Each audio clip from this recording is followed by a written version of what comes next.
On accueille Elisa maintenant au 39 21. Bonsoir Elisa. Bonsoir, monsieur Delacroix. Bonsoir. D'où nous appelez-vous Elisa et quel âge avez-vous? Alors, je souhaite pas trop dire Non, de mais quel vous endroit faites comme vous voulez. je suis du Grand Est. Du Grand Est, d'accord. Bon. Vous m'avez demandé quoi, quel âge Quel âge j'avais? vous aviez, oui? J'ai 61 ans. D'accord. Qu'est-ce qui vous amène Elisa? Dites-moi. Alors déjà, je voulais vous remercier de me permettre de m'exprimer à travers votre émission, parce Je que vous en prie. depuis 14 ans, je me bats. Tout a commencé, je suis désolée parce que je suis un peu stressée. Donc tout a commencé en fait en 2008, où je suis invitée chez des amis. Le chien me mord à la main gauche. Bon, j'avais deux petits points rouges, je désinfecte, je rentre chez moi.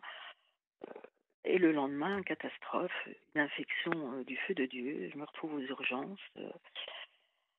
Il faut savoir que les morsures de chien, bah, moi qui suis soignante, je ne savais pas. Il faut absolument des antibiotiques, comme une griffure de chat. Ça s'infecte très rapidement. Et donc, moi, je me retrouve le lendemain matin aux urgences, après cette invitation, avec 42 fièvres, une infection horrible. Sauf que c'est un 15 août, je tombe sur on m'envoie dans une clinique soi-disant réputée pour la main. Ce jour-là, c'est le 15 août, je vois un chirurgien qui est pressé, qui n'a pas le temps, qui décide de me faire un petit pansement et de me contacter, de me convoquer 48 heures après Oui. pour me faire opérer. Sauf que Mhm. j'ai pas tenu 48 heures, j'ai été obligée de le recontacter avant. J'ai été opérée. Et donc j'ai été opérée 8 fois en un an. J'ai été en kiné,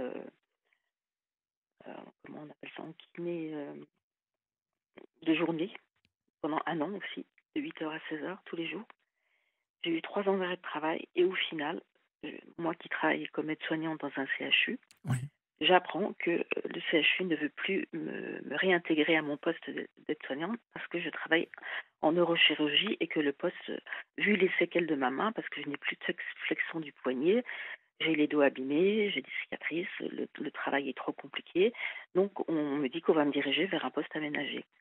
Sauf que j'attends un an et au bout d'un an, le médecin du travail m'appelle et on m'oblige à me déclarer inapte à ma fonction d'aide-soignante au CHU, Donc en c'est-à-dire dans le gros, public. être Dans le public. licencié.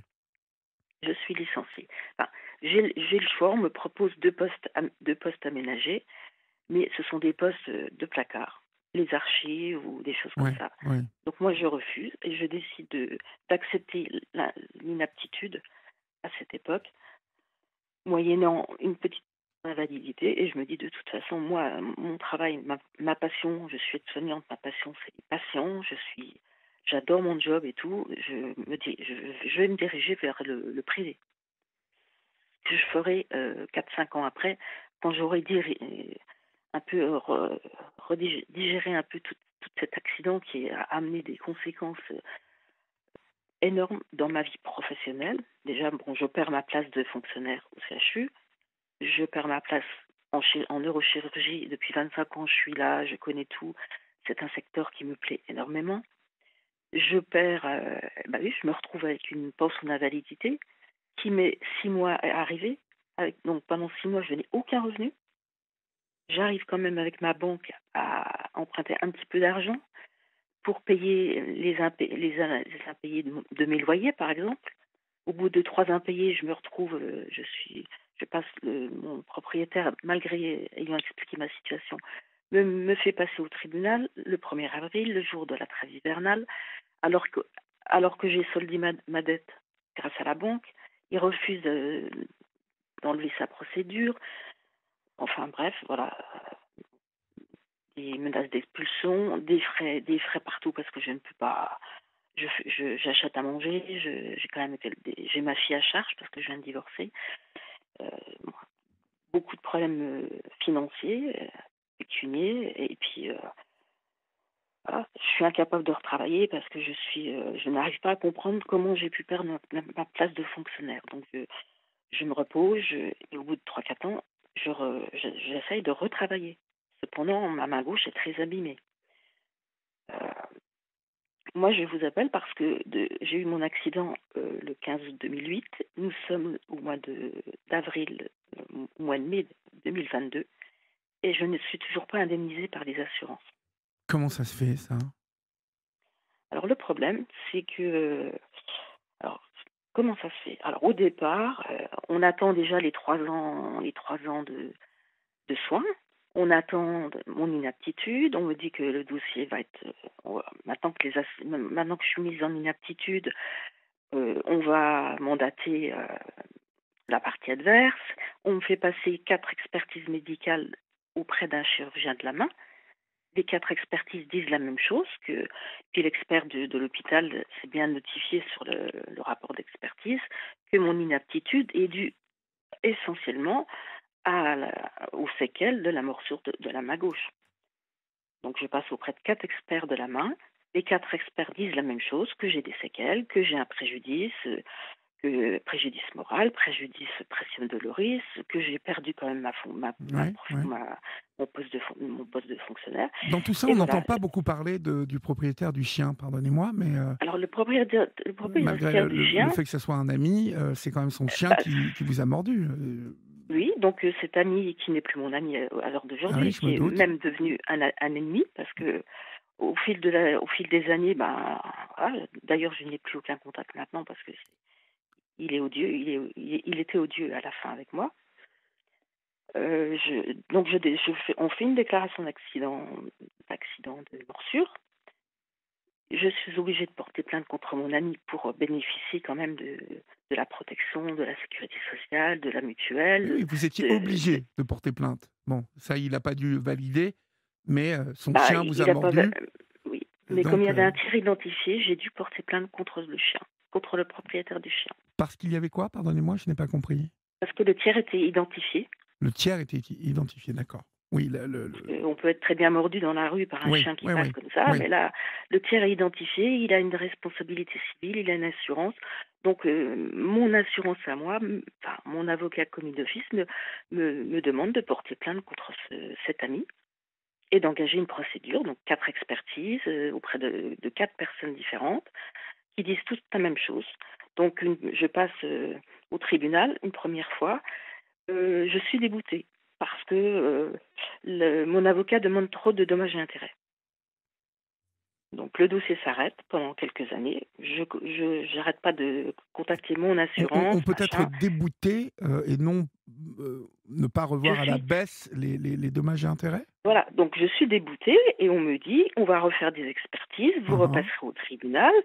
Et puis voilà, donc bon, déjà je comprends pas parce qu'il y a 4 expertises qui disent la même chose. Ça fait déjà des années, on est déjà à 4-5 ans de l'accident, je n'ai toujours rien touché. Voilà, je comprends pas. Le temps passe, j'appelle régulièrement mon assurance qui me dit tout le temps on s'occupe de votre dossier, on s'occupe de votre dossier. Puis finalement un jour je reçois un courrier me disant on s'est un peu renseigné, votre avocat demande trop de dommages et intérêts parce qu'en plus il paraît que vous avez endommagé la main, qu'il y a des répercussions sur ma vie professionnelle, c'est tout. Le reste, c'est vrai que j'ai des problèmes de dépression. Donc ça, je pense que c'est le propriétaire du chien qui a essayé de trouver des excuses pour Oui, c'est-à-dire qu'en minimiser gros, les... le chien il vous a mordu parce que vous étiez dépressif, peut-être? Voilà, c'est ça. Voilà. C'est ça. Donc j'atterris. Bon, après, il se passe des années, des années. On échange des courriers entre assurances et à chaque fois c'est la même réponse. Nous ne trouvons pas de terrain d'entente, nous vous rappellerons. Et on se retrouve en 2019. Donc j'ai la patience. Moi j'arrive à travailler mais avec de grosses difficultés dans des petits CDD parce que je cache l'histoire de ma main parce que si je dis que j'ai une main défaillante, on ne va pas m'embaucher comme aide-soignante. Donc je me retrouve dans des vacations très difficiles, notamment des EHPAD, en 12 heures, un travail hyper fatigant. Donc je suis jamais embauchée en CDI parce qu'au bout de 2-3 mois, je me mets en maladie et au bout de 2-3 mois, l'employeur ne m'embauche pas. Donc j'ai fait pratiquement 35 CDD depuis 2016. D'accord. Ce qui m'amène à vous contacter, c'est que je ne suis toujours pas indemnisée, je ne suis pas repassée au tribunal. Alors après, on me dit il y a le Covid, les tribunaux sont fermés, il faut patienter, La justice ne travaille pas, la justice est en retard. Donc bon. Et finalement, cette expertise de 2019 par un expert psychiatre, mais en plus, c'est pareil, je suis pratiquement sûre que c'est cet ami qui n'est plus mon ami a donné des renseignements sur moi parce qu'on se connaissait quand même un peu. Donc on m'envoie passer cette fois-ci une expertise dans un autre département à 160 km de chez moi parce que le propriétaire des chiens dit que je travaille dans le milieu médical et que j'ai peut-être soudoyé Les les médecins. expertises, Oui. les médecins. Mm. Voilà. Donc je vais quand même à cette expertise qui se passe très mal parce que c'est un expert À charge. euh, à charge, mais qui a une façon de me parler, qui me parle très mal, qui me pose des questions sur ma vie sexuelle, sur mon parcours Oh scolaire, là sur là. ma vie familiale. Donc je ne veux pas répondre, donc il envoie une conclusion à la partie adverse que je ne vais pas citer, je vais simplement dire, parce que je sais que je n'ai pas le droit de citer cette assurance, mais qui passe tous les jours à la télé, X fois par jour, zéro tracas, zéro blabla. Ouais, bah, vous pouvez la citer maintenant. Vous pouvez Oui, la mais citer maintenant. je sais que j'ai pas le droit, je sais que j'ai pas le droit, Non, mais mais zéro tracas, zéro blabla, tout le monde la connaît. oui, mais c'est pour ne pas prononcer le mot, Oui, parce oui, que je pense que je n'ai pas le droit. oui. Mais Enfin là, c'est voilà. bon. Voilà. Passons. C'est Et pas grave. donc, je passe cette expertise, je reçois le compte rendu 6 mois après, en pleurant parce que l'assurance ne peut rien faire tant qu'elle n'a pas le rapport d'expertise. 6 mois après, l'avocat commis d'office, qui est complètement inexistant depuis le début de l'histoire, je le contacte par mail parce que je travaille 12 heures, je suis fatiguée, j'ai pas le temps, je laisse mon dossier de côté et à chaque fois il me répond moi non plus, j'ai pas de pouvoir, j'ai pas les rapports d'expertise, j'ai pas ceci, j'ai pas cela. Et moi qui suis complètement dégoûtée, je me connecte un peu sur ces deux assurances, là, mon assurance et l'autre assurance, et je tape le nom de l'expert qui m'a fait passer l'expertise psychiatrique, qui fait la une des journaux en janvier 2022 Mhm. pour expertise abusive. Il est, il est, il y a sept collègues à lui qui portent plainte contre lui pour des procédures abusives et il est maintenant dans le collimateur de l'ordre des médecins. Donc j'appelle mon assurance qui me dit bah, nous on n'est pas au courant. Bah, je lui dis moi je vous envoie tout ce que j'ai trouvé sur la presse. Je refuse que cette expertise passe dans le dossier. En plus, Alors, il- Elisa, on va s'arrêter sur ce point-là, qui est important, oui, et puis on va laisser passer une page de pub et l'info qui arrive à grands pas sur Europe 1, et on va continuer à d'accord. vous écouter, d'accord? Merci À tout de beaucoup. suite. Vous êtes sur Europe 1 et si vous venez de nous rejoindre, vous êtes sur la libre antenne jusqu'à 1h du matin, ce qui vous laisse encore le temps de composer le 3921 et peut-être aurai-je le plaisir d'échanger avec vous tout à l'heure. Pour l'instant, nous sommes avec Elisa qui nous parle de son accident il y a à peu près 14 ans et une vie qui s'est transformée depuis en enfer. Elisa, mordue par le chien d'un ami et qui, depuis, se bat contre les assurances, qui n'a jamais été indemnisée, qui a été licenciée alors qu'elle était aide-soignante dans un service de neurologie. Une vie qui ressemble vraiment à un enfer, Elisa. Euh, vous pensez voir le bout à un moment ou pas? Non, non. D'ailleurs, j'ai laissé tomber pendant 2 3 ans parce que j'ai toujours la même gestionnaire depuis 14 ans au téléphone. Et chaque fois que je l'appelle, au départ, c'était très, très poli. Elle me disait on s'occupe de vous, on ne vous oublie pas, patientez. Et là, ces derniers temps, j'ai malheureusement eu un accident du travail en novembre. Je me suis fracturé la main droite À parce que nouveau? forcément, c'est la main gauche qui a été mordue par le chien. Là, Ah c'est oui. la main droite qui est fracturée. Et comment ça Donc, s'est passé? Vous vous êtes fait ça comment? alors, un truc tout bête, je suis remplaçante, toujours pareil, en CDD dans un Dans un petit EHPAD? EHPAD. Oui. Il n'y a pas de personnel, c'est le Covid, les gens ne veulent pas se faire vacciner, donc on travaille dans des conditions effroyables. Donc le port de charge, tout, la charge de travail est incroyable. Et ce jour-là, je suis en repos, ça fait plusieurs jours que je travaille. Je suis en repos, mais comme je suis remplaçante et que je suis en CDD parce que je touche une pension de 950 euros par mois depuis mon invalidité, je ne peux pas vivre avec ça. Donc moi, j'ai besoin d'argent. Donc on m'appelle, j'y vais. Donc, Oui. je suis en repos, je suis hyper fatiguée. J'arrive, on me dit, bah, désolé, tu seras toute seule cet après-midi pour gérer 35 résidents grabataires parce qu'on n'a trouvé personne. Donc, moi qui suis professionnelle, qui adore mon job, je, me- je suis déjà hyper stressée. Donc toute l'après-midi, je cours, je cours. À 16 heures, on m'envoie une petite remplaçante qui connaît pas les résidents, qui connaît pas le fonctionnement du tout. Et il arrive le moment du repas. Et normalement, les repas, tout ce qui concerne l'alimentation, les gros chariots de cuisine sont gérés par des agents de service. Mais là, la cuisine m'appelle. En plus, je dois quitter mon service. La cuisine me dit, si vous ne venez pas chercher votre chariot de cuisine, les résidents ne mangeront pas. Donc je vais chercher cet énorme chariot de cuisine, ce qui ne fait pas partie de ma tâche, mais comme je suis toute seule, je n'ai pas le choix. Et en courant, en précipitant, je me heurte la main avec ce Oui. gros Vous êtes chariot de écrasé la cuisine main. qui fait... Je me suis écrasé la main contre le mur et une douleur incroyable sur le coup, presque à m'évanouir. Mais je suis seule avec une petite jeune qui ne connaît pas du tout le travail, donc je continue à travailler. Je mets, de, je mets la main sous l'eau froide. Il est 19 heures, l'infirmière a quitté son service. On n'a plus d'infirmière, donc c'est quand un patient va mal, on fait appel à SOS médecin. Donc, je peux même pas avoir le conseil d'une infirmière. Bon, je décide de continuer mon travail. Alors maintenant, avec beaucoup de regrets, je me dis j'aurais dû appeler, faire comme tout le monde m'a dit, appeler le cadre d'astreinte, partir aux urgences et me faire soigner. Parce qu'actuellement, là, ça fait 2 fois qu'on m'opère de la main droite. La main droite n'est pas sûre de récupérer, donc c'est pour ça que je me suis décidée de, de pas taper à toutes les portes parce que j'ai eu très peur de ne pas pouvoir retravailler. Parce que là, en fait, c'est un accident du travail en plus. C'est un accident du travail, mais comme je suis remplaçante, je suis là depuis 2 mois. Il faut plus de 6 mois d'ancienneté dans la société pour bénéficier. Bon, mon accident du travail est reconnu. Simplement, il n'est pas reconnu, il n'est pas rémunéré par l'employeur.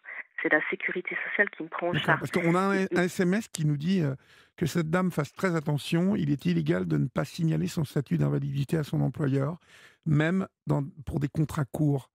Ça vous parle?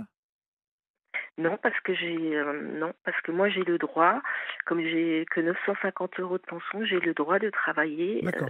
C'est bien, on me l'a bien notifié, je me Mhm. suis bien renseignée. Bon, de toute façon, dans cette EHPAD où j'étais, la, la cadre justement, parce qu'on était très très très empathique, très gentil, je lui ai dit, écoutez, honnêtement, j'ai quitté le SACHU parce que j'ai eu une morsure à la main gauche.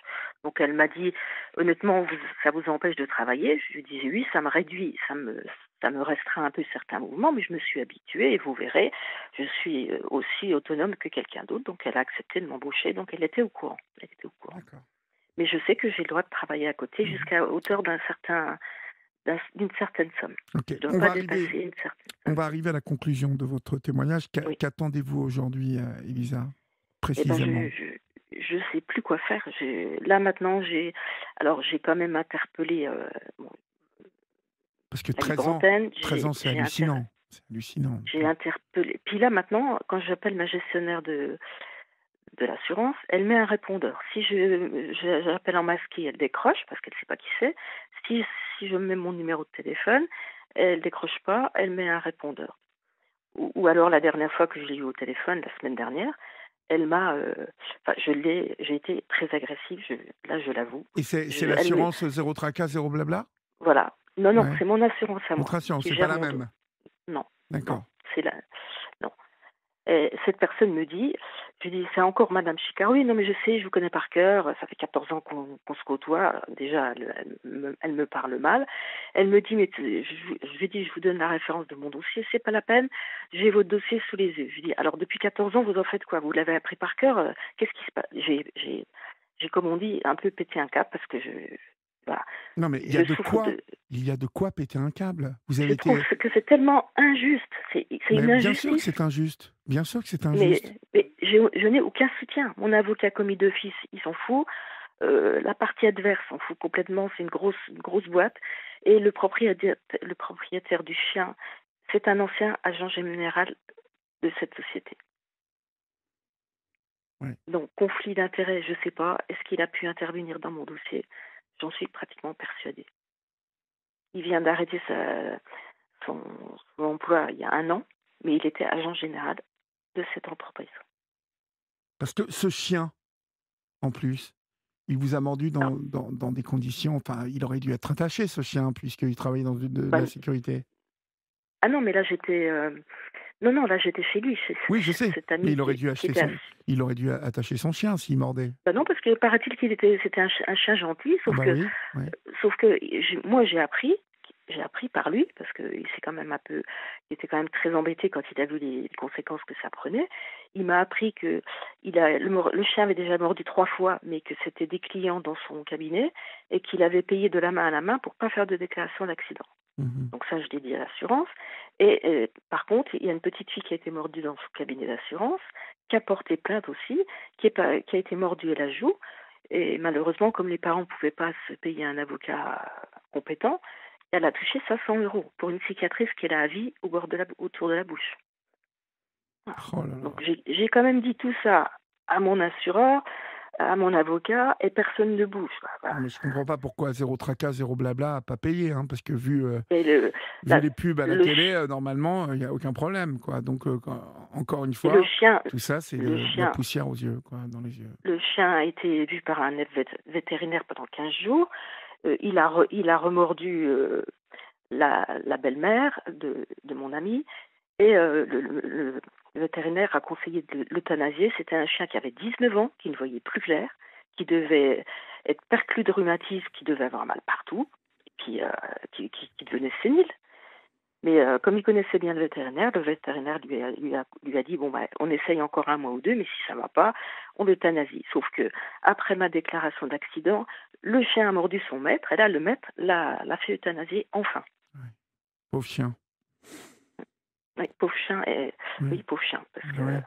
il devait souffrir énormément. Bah oui, puis il devait pas être dans de Moi qui bonnes ai eu un conditions pour mordre comme ça, c'est qu'il avait un non, problème, ce parce chien. Il que était je maltraité. pense j'avais un gâteau à la main et machinalement il a peut-être été attiré par le gâteau et sans vouloir me faire de mal, il m'a mordu parce que comme il voyait pratiquement plus clair, j'en veux pas au chien. Moi j'adore les animaux, mais depuis j'ai plus de chien, mon chien est décédé et j'ai une phobie Ben des oui, oui, chiens. Dès que je vois un chien, quand on a été mordu une fois, on a peur des chiens. Écoutez, voilà. j'espère en tout cas que votre témoignage ce soir sur l'antenne d'Europe 1 aura résonné auprès d'oreilles en place J'espère, et bien intentionnées j'espère. à votre égard. En tout cas, nous ici, on trouve totalement scandaleux la manière dont vous êtes traitée, Elisa. Et on trouve totalement scandaleux que des assurances, de votre côté, votre assurance, comme celle de l'autre côté, hein, zéro tracas, zéro blabla, avec Oui, l'argent qui se brasse dans ces assurances, oui, n'est pas couvert le préjudice dont vous avez été victime, parce que quand on sait les sommes qui se... Hein, oui, tout à fait, tout à fait. c'est carrément scandaleux. Alors j'espère que même si ça fatigue et que ça énerve votre conseillère là en assurance, eh ben, elle fait son boulot. Et si elle nous écoute, c'est juste son boulot qu'on lui demande de faire. Bah oui, C'est-à-dire, c'est on ce que cotise je lui ai tous dit. pour une assurance, donc c'est pour être assuré. Et Mm. donc, être assuré, ça veut dire que quand il nous arrive un problème et que c'est signalé dans les statuts de ce qu'on a signé, eh bien, l'assurance paye. Or, aujourd'hui, de plus en plus, les assurances essaient de ne pas payer. Ça, c'est un Non, parce que fait. c'est un préjudice trop important à leurs yeux. Ouais, Et enfin, ouais. j'ai en plus régulièrement, là, de toute façon, j'ai complètement pété un câble la semaine dernière. J'ai la sécurité sociale qui m'appelle en me disant que depuis 2008, les frais de santé ne sont pas payés. J'ai mon ancienne mutuelle qui me dit qu'ils n'ont toujours pas été payés. Et j'ai l'avocat du CHU qui m'interpelle à chaque fois pour se faire rembourser les 3 ans de salaire par la société responsable. Donc moi, tout le monde me tombe dessus. Personne n'arrive à joindre la zéro tracas, zéro blabla. Donc c'est moi qui ai tous les courriers.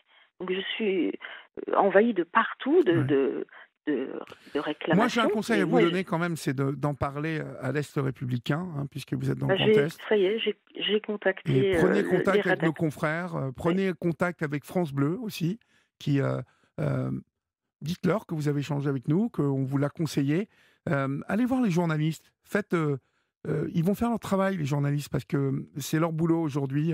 Bah, c'est Je sais qu'ils sont très critiqués, les journalistes, mais il n'y a pas que N'oublions pas que le métier de journaliste, c'est la presse locale, c'est la presse régionale, c'est la presse dans des radios comme France Bleu, France 3, qui sont des relais pour vous, citoyens qui nous écoutez, et que dans ces rédactions, il y a des journalistes citoyens. En tout cas, il y a des journalistes qui sont plus proches de vos réalités. Donc, quand vous avez des soucis, allez aussi, comme vous le faites avec cette libre antenne, parce que c'est aussi le rôle de cette libre antenne, c'est de relayer votre parole à vous qui nous écoutez. On vous embrasse, Elisa, en tout cas, et puis on vous souhaite bon courage. D'accord ? Je vous remercie beaucoup, Je vous en prie. De m'avoir enfin écouté. Passez une bonne soirée, et j'allais dire une bonne croisade, mais c'est une croisade que vous venez. C'est une croisade. Ouais. Et courage à vous. Au revoir. Merci beaucoup. Au revoir. Venez vous confier à Olivier Delacroix sur Europe 1.